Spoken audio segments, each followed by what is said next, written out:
My name is Sarah Thompson, and I'm going to discuss the fluorine donor and zinc selenide as a qubit architecture.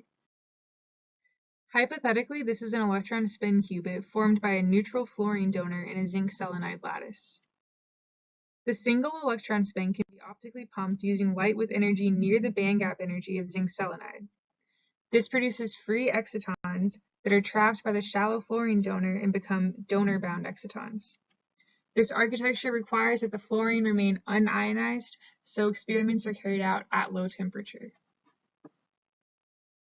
The fluorine impurity atom ground state is the neutral donor state D0, and the excited state is the donor-bound exciton state D0x.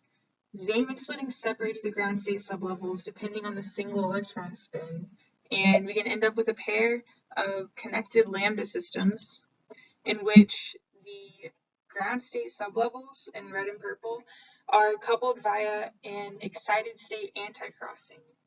That consists of the roughly degenerate DBX, donor-bound exciton states involving heavy holes. I faded out the light holes because they have enough kinetic energy that they're not significantly participating in the donor-bound excitons. It's possible to initialize a qubit in which the ground state sublevels are the 1 and 0 states by optically pumping the electron spin. Once the donor electron is spinned down and the qubit is in the 0 state, the energy from the optical pumping won't be enough to return it to the 1 state. A transition from 1 to 0 is indicated by the collection of a vertically polarized and spectrally distinct photon emission, since the resonant transition involves horizontally polarized light. So far, this has been demonstrated to work in 79% of experiments after 13 nanoseconds of pumping. The 1 to 0 transition rate is limited by the optical pumping power, since generating more free excitons increases the probability that one of them will become donor-bound, bringing the impurity atom lambda system to its excited state anti-crossing, and allowing for the relaxation into the 0 state. A PL spectrum shows how close the emission wavelength from donor-bound exciton recombination is to that from free exciton recombination. Ensembles of electron spins have been initialized and read out in the presence of an effective field generated by resonantly driven NMR-active selenium nuclei in the lattice. The electron qubit ensemble spin readout, performed via the magneto-optic Kerr effect, revealed what authors have interpreted as Rabi oscillations of the selenium nuclear spins. To date, fluorine donors in zinc selenide have been shown to emit single photons. Photons from distinct emitters have been entangled, and electron spin ensembles have been used to measure ensemble nuclear spins. For reference, the NV-centered diamond quantum register demonstration we discussed in class took place in 2007 at room temperature. But this fluorine-zinc selenide take on a solid-state qubit has advantages over diamond that have motivated its more recent development. These advantages are largely associated with the zinc selenide host lattice.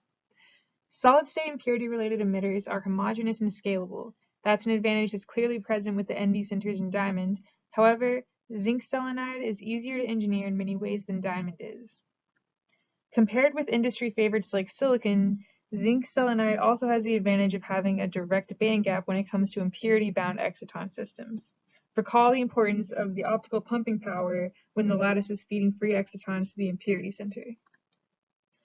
One of the most interesting advantages associated with the zinc selenide host lattice is that it can be depleted of NMR-active nuclei that would contribute to an overall nuclear spin bath. An isotopically depleted host lattice would promote long qubit coherence times. Donor-bound exciton emission had been identified in zinc selenide in the 80s, but was formally attributed to fluorine donors in 2006, when the Glinston lab at Stanford showed that the ratio of free exciton emission to donor-bound exciton emission was correlated to the fluorine doping concentration. The Stanford Glinston lab, the University of Paderborn, and the National Institute of Informatics have been key in developing this technology since then. In 2010, magnetospectroscopy measurements revealed that these donor systems were not only single photon emitters, but also were characterized by lambda systems that made them useful as quantum bits.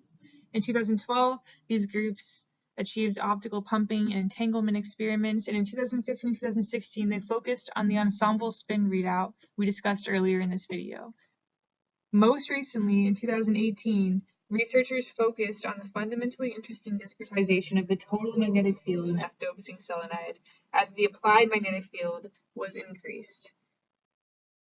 Throughout this development, researchers have noted the potential for the 100% abundant spin-1/2 fluorine nucleus to serve as a quantum memory.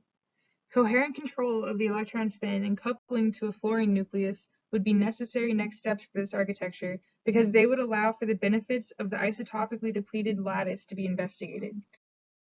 It also seems natural to explore other fluorescent defects in zinc selenide and other 2,6 materials with the goal of taking advantage of their host lattice properties at room temperature.